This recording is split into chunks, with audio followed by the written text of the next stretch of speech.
السلام علیکم ورحمۃ اللہ وبرکاتہ۔ آج ہم انشاءاللہ سورہ بقرہ کی آیت نمبر 224 سے آیت نمبر 227 تک کا ترجمہ اور تفسیر پڑھیں گے۔ پہلے میں انشاءاللہ لفظی ترجمہ کریں گے اور لفظی ترجمہ کے ساتھ ساتھ بامحاورہ ترجمہ بھی کریں گے۔ آپ سے گزارش ہے کہ اپنے پاس قلم اور کاغذ رکھ لیں تاکہ مشکل الفاظ کے معنی آپ لکھ سکیں اور اس طرح آپ کو سمجھنے میں اور یاد رکھنے میں سہولت اور آسانی ہو۔ اور اگر آپ اب تک کے ہمارے سارے ویڈیو شروع سے دیکھنا چاہیں تو ہم نے آسان ترجمہ قرآن کے نام سے پلے لسٹ بنا رکھی ہے، وہاں جا کر آپ ہمارے سارے ویڈیو بآسانی دیکھ سکتے ہیں۔ تو آئیے آج کا سبق ہم شروع کرتے ہیں۔ اعوذ باللہ من الشیطان الرجیم، بسم اللہ الرحمن الرحیم، ولا تجعلوا الله عرضة لأيمانكم أن تبروا وتتقوا وتصلحوا بين الناس والله سميع عليم۔ ولا تجعلوا اور نہ بناؤ اللہ عرضة نشانہ لأیمانکم اپنی قسموں کے لیے، ان کی تبرؤ تم حسن سلوک کرو، وتتقو اور پرہیزگاری کرو، وتصلحوا اور صلح کراؤ، بین درمیان الناس لوگ، واللہ اور اللہ سمیع سننے والا، علیم جاننے والا۔ ولا تجعلوا اللہ عرضة لأیمانکم اور نہ بناؤ اللہ تعالیٰ کے نام کو رکاوٹ، لأیمانکم اس کی قسم کھا کر، ان تبرو کی نیکی نہ کرو گے، وتتقو اور پرہیزگاری نہ کرو گے، وتصلحوا بین الناس اور صلح نہ کراؤ گے لوگوں میں، واللہ سمیع علیم اور اللہ تعالیٰ خوب سننے والا جاننے والا ہے۔ ولا تجعلوا اللہ عرضة لأیمانکم اور نہ بناؤ اللہ تعالیٰ کے نام کو رکاوٹ اس کی قسم کھا کر۔ بعض نادان قسم کے لوگ قسم اٹھا لیا کرتے تھے کہ وہ ماں باپ کے ساتھ نہیں بولیں گے، بھائی وغیرہ سے قطع تعلق کر لیں گے اور جھوٹی گواہی ضرور دیں گے، اور پھر اپنی قسموں کی وجہ سے اپنے آپ کو نیکی نہ کرنے کا پابند سمجھتے تھے، اور آج کل بھی یہ عام رواج ہے۔ اس آیت میں بتایا گیا کہ نیکی نہ کرنے پر اللہ تعالیٰ کے نام کی قسمیں مت اٹھاؤ، بلکہ ایسی قسم توڑ کر اس قسم کا کفارہ ادا کر دینا چاہیے، اور قسم کا کفارہ یہ ہے کہ 10 مسکینوں کو کھانا کھلایا جائے، یا کپڑے پہنائے جائیں، یا 3 دن کے روزے رکھے جائیں۔ لا يؤاخذكم الله باللغو في أيمانكم ولكن يؤاخذكم بما كسبت قلوبكم والله غفور حليم۔ لا يؤاخذكم نہیں پکڑتا ہے تمہیں، اللہ باللغو لغو بےہودہ، فی میں ایمانکم تمہاری قسمیں، ولیکن اور لیکن، یؤاخذکم پکڑتا ہے تمہیں، بما پر جو، کسبت کمایا، قلوبکم دل تمہارے، واللہ اللہ غفور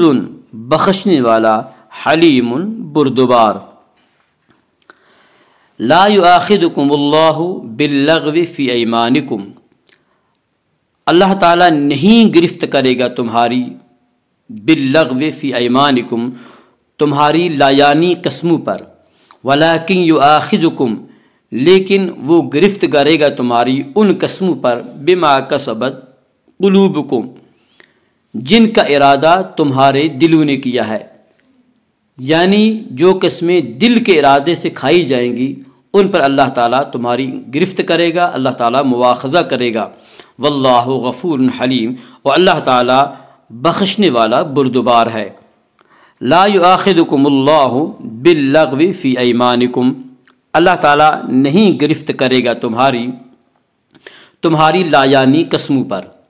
یعنی اگر ارادہ اور قصد کے بغیر قسمیہ الفاظ زبان پر جاری ہونے کی عادت ہو گئی ہے تو ان کا اعتبار نہ ہوگا۔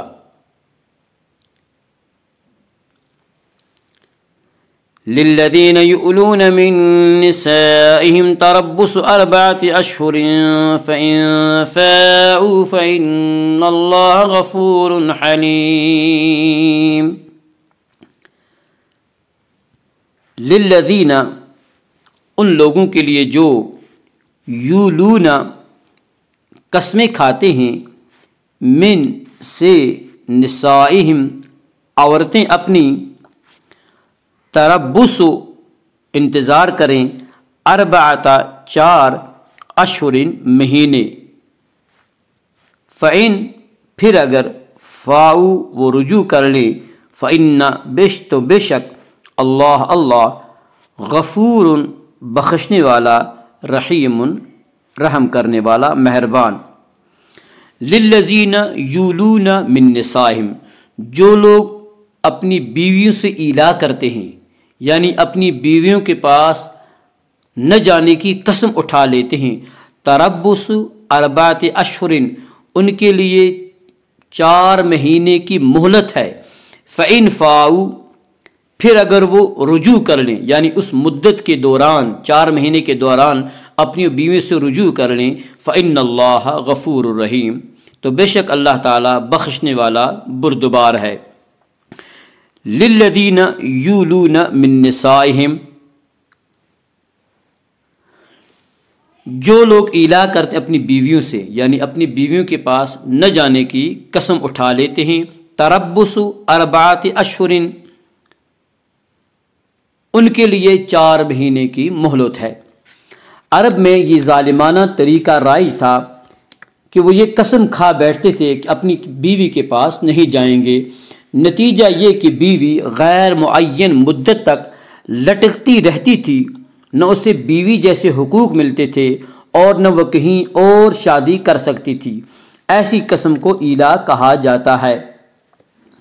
اس آیت نے یہ قانون بنا دیا کہ جو شخص ایلا کرے وہ یا تو 4 مہینے کے اندر اندر اپنی قسم توڑ کر کفارہ ادا کرے اور اپنی بیوی سے معمول کے ازدواجی تعلقات بحال کر لے، ورنہ 4 مہینے تک اگر اس نے قسم نہ توڑی تو بیوی اس کے نکاح سے نکل جائے گی۔ وَإِنْ عَزَمُوا الطَّلَاقَ فَإِنَّ اللَّهَ سَمِيعٌ عَلِيمٌ۔ وَإِنْ اور اگر عزموا انہوں نے ارادہ کیا، الطلاق طلاق، فإن تو بے شک اللہ سمیع سننے والا، علیم جاننے والا۔ وَإِنْ عَزَمُوا الطَّلَاقَ اور اگر وہ پکا ارادہ کر لے طلاق دینے کا، فإن اللہ سمیع علیم تو بے شک اللہ تعالیٰ سب کچھ سننے والا اور جاننے والا ہے۔ آیت میں جو کہا گیا ہے کہ اگر انہوں نے طلاق ہی کی ٹھان لی ہے، انہوں نے طلاق دینے کا پکا ارادہ کر لیا ہے، اس کا مطلب یہی ہے کہ وہ 4 مہینے قسم توڑے بغیر گزار دیں، یعنی 4 مہینے کی جو ان کا وہ مہلت ہے 4 مہینے کی، اس 4 مہینوں کے درمیان وہ اپنی بیوی سے رجوع نہ کریں، اپنی قسم کا کفارہ نہ دیں، قسم توڑے بغیر 4 مہینے گزار دیں تو نکاح خود بخود ختم ہو جائے گا۔ اللہم اجعل القرآن ربیع قلوبنا ونور صدورنا وجلاء احزاننا وذهاب همومنا وغمومنا رب اغفر وارحم انت خیر الراحمین وصلی اللہ وسلم علی حبیبنا ونور قلوبنا محمد صلی اللہ علیہ وسلم وعلی آلہ واصحابہ اجمعین۔ السلام علیکم ورحمۃ اللہ وبرکاتہ۔